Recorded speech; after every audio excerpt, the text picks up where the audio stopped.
کہ ایک تو یہ کہ قرآن کی توہین ہو رہی ہے، اوپر سے آپ ایسی مسجدوں میں جا رہے ہیں یہ دیکھ کر کہ یہاں تراویح چونکہ جلدی ہوتی ہے لہٰذا اس حافظ کے پیچھے پڑھو، تو آپ نے اس توہین میں اضافہ کیا۔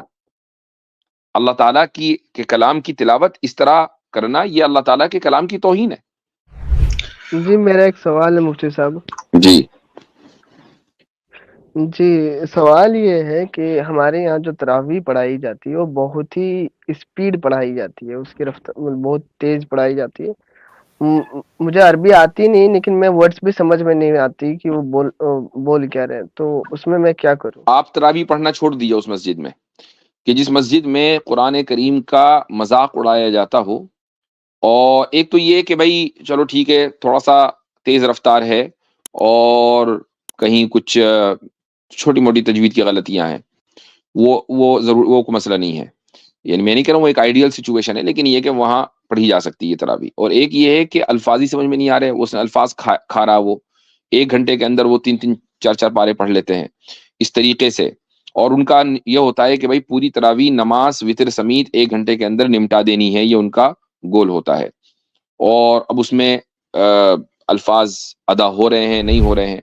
تو اگر یہ بات ہے تو پھر ایسی جگہ تو تراویح پڑھنا جائز نہیں ہے، میں تو یہ کہتا ہوں کہ ایسے حافظ کو کان پکڑ کے مسجد سے نکال دینا چاہیے۔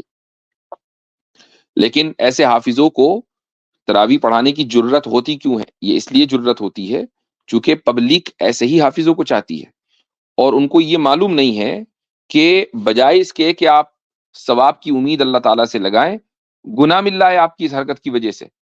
کہ ایک تو یہ کہ قرآن کی توہین ہو رہی ہے، اوپر سے آپ ایسی مسجدوں میں جا رہے ہیں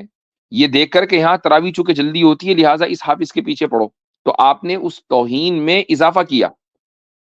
اللہ تعالیٰ کے کلام کی تلاوت اس طرح کرنا یہ اللہ تعالیٰ کے کلام کی توہین ہے۔ اور آس پاس سارے مسجدیں ایسی ہو تو کیا کرے؟ گھر میں سورۃ الرحمن پڑھ لیں؟ آپ آرام سے علم ترا کیف سے پڑھیے، جہاں سے آپ کو یاد ہو، خود تراویح پڑھ لیں، وہ زیادہ بہتر ہے،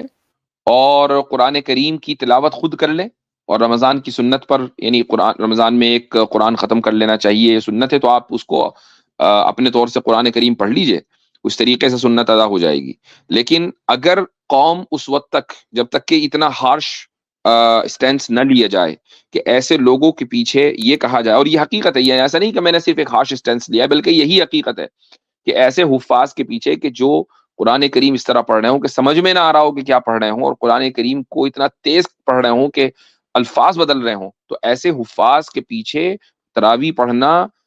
گناہ کا کام ہے، یہ اس سے ثواب ملنے والا نہیں ہے۔ جب تک کہ اس بات کی تشہیر پوری قوم میں نہیں کی جائے گی، مساجد کی اصلاح نہیں ہو سکتی، تراویحوں میں قرآن کریم کو صحیح اس وقت تک نہیں پڑھا جائے گا۔ ایسے حافظوں کو کہا جائے کہ بھئی تم یا تو دوبارہ حفظ کرو یا اب تم اپنے گھر میں بیٹھو۔ آج تو پھر بھی صورتحال بہتر ہے، لیکن آج سے کوئی تقریباً 20 25 سال پہلے تو ہر مسجد کا